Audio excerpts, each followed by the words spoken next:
자, 그런데 그중에 핵심 인물 중에 하나인 남욱 변호사. 네. 남욱 변호사의 진술이 뭐 계속 바뀌고 있습니다. 예. 그 진술이 바뀌는 시점이 바로 2022년 11월에 남욱이 석방됩니다. 계속 예. 구속 상태였다가 석방되면서 말이 쫙 바뀌는데 예. 두 명이 석방되죠. 예. 유동규도 그때 석방되는데 예. 그때부터 법정에 나와서 이제 한 증언들이 예. 를 지금 최근에 다시 남욱이 뒤집고 있는 건데 예.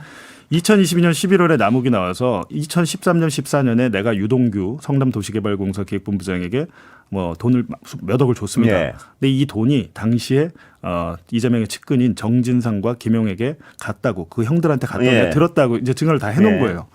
남욱의 그 말을 기초로 이제 검찰이 기소를 했고 재판도 이루어지고 있었잖아요. 그래서 이제 그렇게 흘러갔는데 그것 때문에 이제 정진상, 김용 다 구속됐잖아요. 예.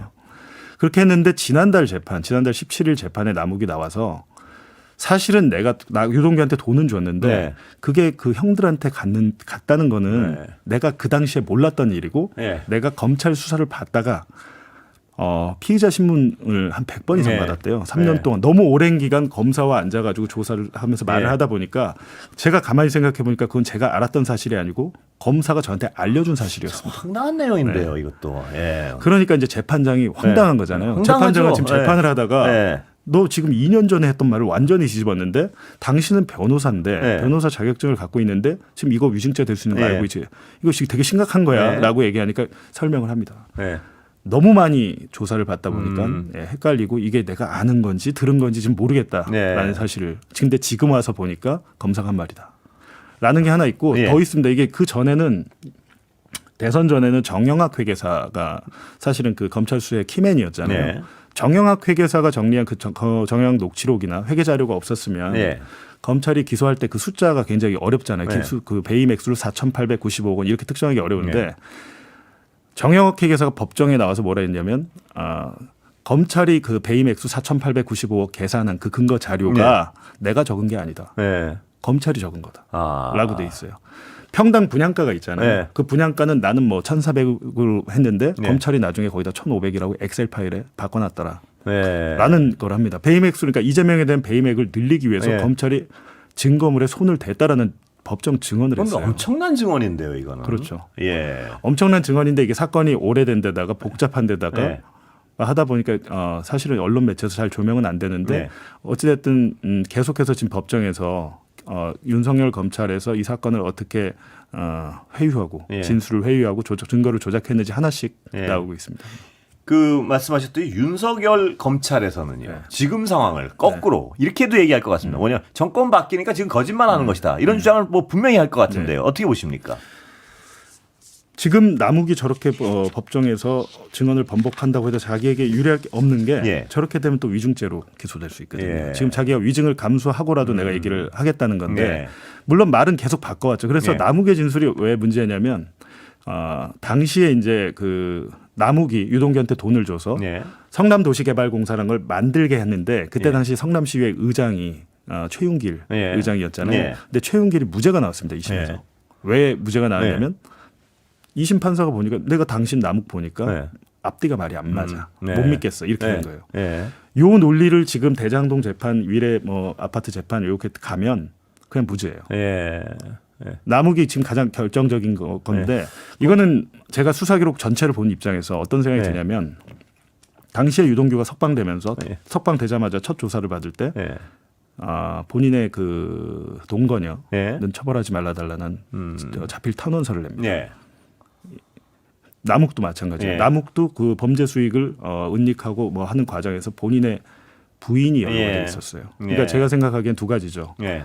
가족을 좀 건드리지 말아달라는 예. 거. 그러니까 검찰로부터 뭔가 특혜나 편의를 네. 받기로 약속하고 진술을 변경했던 것 같은데 예. 지금 이재명 정권으로 바뀌었는데 예. 그 검찰이 그 약속을 지킬 수 있습니까? 예. 그러니까 이렇게 나오는 거죠. 아, 그렇게 네. 주장하시는군요. 네. 예.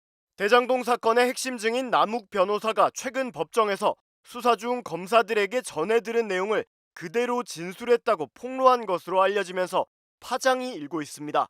더불어민주당 정치검찰 조작기소 대응 특위는 어제 법무부를 찾아가 결국 정적을 죽이기 위한 조작 수사였냐며 대장동 2기 수사팀에 대한 감찰 요청서를 제출했습니다.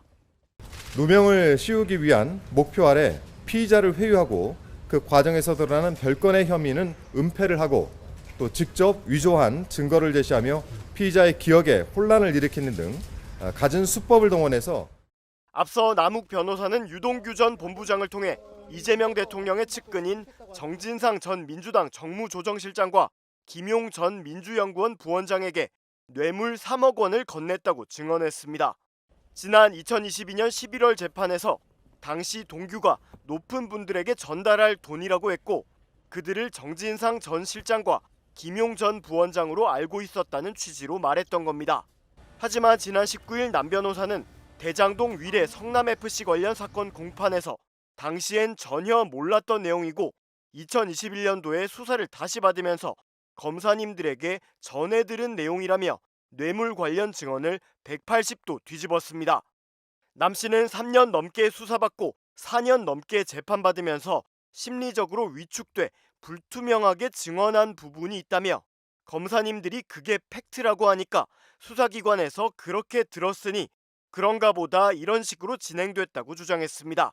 남 씨는 이런 큰 사건에 연루돼 검사들이 허위사실 프레임을 짜서 저를 주범으로 몰아넣고 모르는 내용을 제가 했다고 했다며 구속도 되고 재판도 힘들게 받았는데 솔직하게 검사들과 싸우면서 하기가 쉽지 않았다고 덧붙였습니다.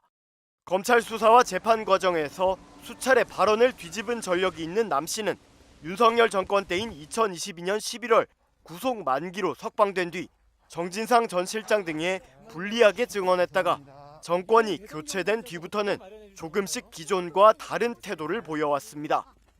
법정에서는 왜 진술과 태도를